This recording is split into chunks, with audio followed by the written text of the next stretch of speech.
Kapten Laut Joyo Utomo merupakan satu dari 15 pelatih calon anggota pasukan pengibar bendera pusaka tahun 2023. Pria kelahiran Malang yang saat ini menjabat sebagai perwira administrasi Kogartap 01 Jakarta Pusat telah menjadi pelatih paskibraka sejak tahun 2012 lalu. Meski telah memiliki pengalaman melatih paskibraka sejak 11 tahun lalu, namun Joyo mengaku tiap angkatan memiliki karakter dan ciri khas masing-masing. Joyo yang memulai karirnya di TNI Angkatan Laut sejak tahun 1989 ini sudah 9 kali menjadi pelatih paskibraka minus masa pandemi COVID-19 tahun 2020 dan 2021. Ia mengaku banyak suka yang didapatkan setelah menjadi pelatih paskibraka. Salah satunya ketika adik-adik paskibraka masih mengingatnya meski mereka telah purna tugas sebagai pengibar bendera pusaka.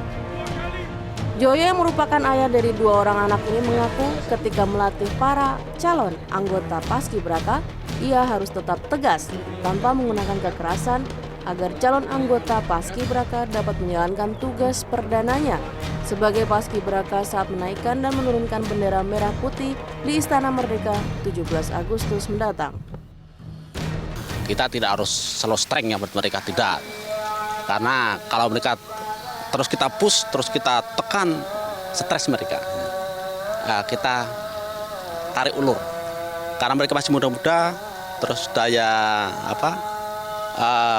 mungkin petualangannya masih bagus. Saat-saat itu kita strength. Tapi begitu mereka sudah mulai patah semangat, nah kita bangkitkan kembali dengan ya cerita atau mungkin suruh mereka memberi jok-jok yang untuk mereka bersemangat. Itu kita kasih mereka seperti itu. Selain Joyo Utomo yang bertugas sebagai pelatih calon anggota Paskibraka 2023, ada pula petugas lainnya yang menjadi pengayom calon anggota Paskibraka. Muwardianto atau akrab disapa Toto merupakan salah satu pamong calon anggota Paskibraka 2023. Toto yang merupakan paskibraka tahun 1975 ini dulunya bertugas menjadi komandan kelompok 17 perwakilan dari daerah istimewa Yogyakarta. Toto yang telah beberapa kali mendapat tugas menjadi pamong atau istilah dahulu dikenal sebagai kakak pembimbing sudah memiliki pengalaman untuk mendampingi calon anggota paskibraka pada tahun 1989, 1990, 2001, 2002, 2022, dan tahun ini.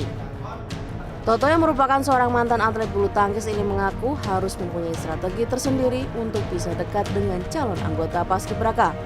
Bahkan ia mengaku harus mengetahui bahasa gaul terkini agar calon anggota paskibraka bisa bercerita mengenai apa kesulitan yang mereka hadapi selama mengikuti karantina, apa yang menjadi impian mereka, sehingga tugas mengibarkan dan menurunkan bendera dapat berjalan dengan baik.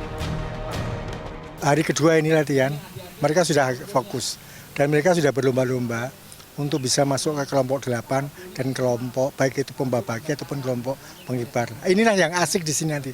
Kita harus pandai-pandai membimbing adik-adik supaya tidak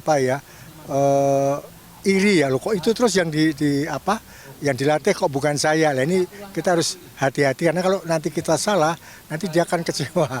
Ini yang karena dari rumah sudah pengennya obsesinya pengen babaki. Pengen pernah jadi pengibar, tapi ternyata di sini tidak mendapat kesempatan. Itu yang tugas pamong agak sedikit berat kalau untuk penyesuaiannya gitu. Toto menambahkan baik tugas pembawa baki, tugas kelompok 8 atau kelompok 17 merupakan peran yang sama istimewa. Menurutnya, yang terpenting adalah kekompakan para anggota paskibraka saat bertugas di tanggal 17 Agustus mendatang di Istana Merdeka, Jakarta. Nita Handayani, Fajar Bolivia, Depok, Jawa Barat.